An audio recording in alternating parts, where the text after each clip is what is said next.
think this theory makes any sense. Eva Mendes is getting absolutely dragged in her comment section right now after making this Instagram post. What was the post about, you might ask? Well, it's pretty simple. She was calling on Kellogg to remove harmful artificial food dyes from the cereals sold in the United States.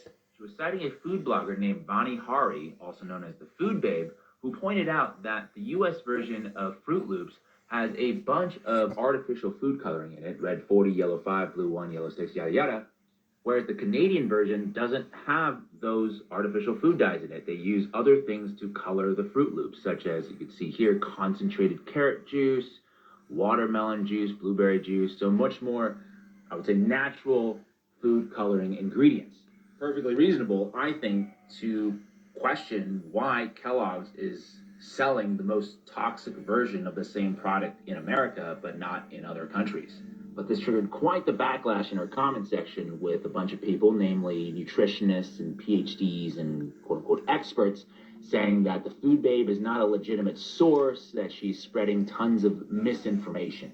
So I looked into this a little bit, and there's something you should know about these experts. For example, Dr. Andrea Love. She says, "Hi, Eva Mendes. These ingredients aren't banned whatsoever, and they have been deemed safe across the entire planet.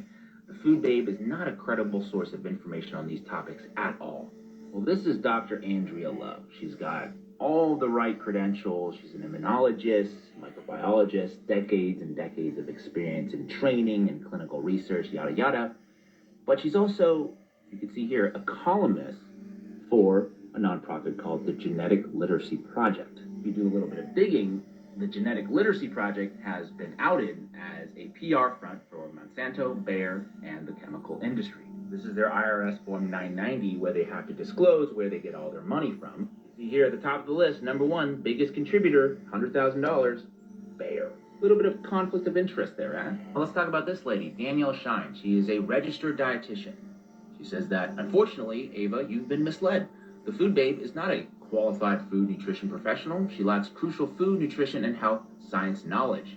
Without this foundation, everything can appear to be a threat to health, which simply isn't true. Well, something that is definitely true is that, according to the Washington Post, the food industry actually pays these influencer dietitians to shape your eating habits. They say that registered dietitians are being paid to post videos that promote diet soda, sugar, supplements on Instagram and TikTok. And another fact we know to be 100% true, unfortunately sort of an inconvenient truth, is that the Academy of Nutrition and Dietetics has a record of quid pro quo with a range of food giants, with money being tracked flowing from big food into the hands of these nutritionists and dietitians. And guess which company just happens to be one of the highest contributors of the Academy of Nutrition and Dietetics?